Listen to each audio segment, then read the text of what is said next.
নমস্কার বন্ধুরা, তোমরা কেমন আছো? তা আমি মৌমিতা চলে এসেছি আজকে একটা নতুন রান্নার রেসিপি নিয়ে। হ্যাঁ, আজকে রান্না করব হচ্ছে আলু আর পটল দিয়ে জ্যান্ত মাছের ঝোল, মানে জ্যান্ত রুই মাছের ঝোল। তা দেখো, এর জন্য আমি কেটে নিয়েছি লম্বা লম্বা করে পটল, আলু, লঙ্কা, টমেটো।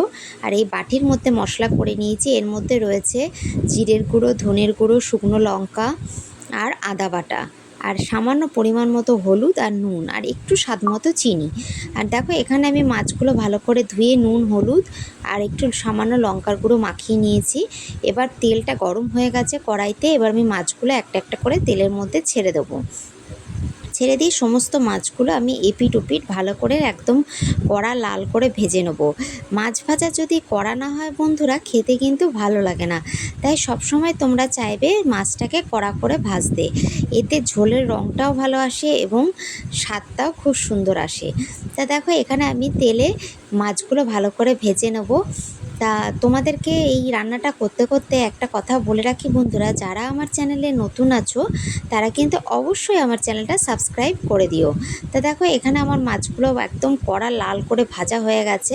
আর যারা যারা ভাজা খাবে তাদের জন্য মাছ ভাজা তুলে রেখেছি, আর যেগুলো ঝোলে দেবো সেগুলো এখানে রেখেছি।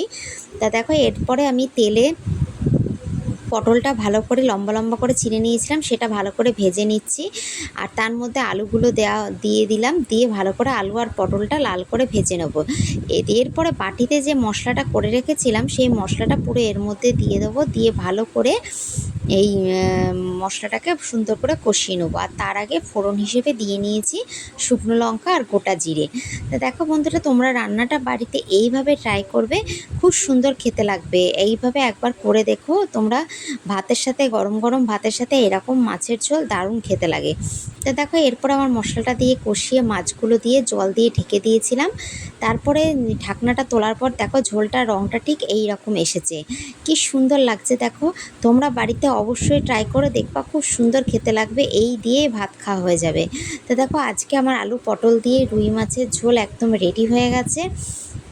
তা আবারও বলে রাখছি, তোমরা যারা আমার চ্যানেলে নতুন আছো আমার চ্যানেলটা সাবস্ক্রাইব করে দিও, আর রান্নাটা কেমন লাগলো অবশ্যই কমেন্ট করে জানিও।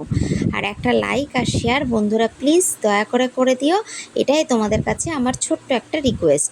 তা ভিডিওটা বেশি বড় করলাম না, আজকের মতো এইটুকু। ভালো থেকো বন্ধুরা, টাটা, বাই বাই।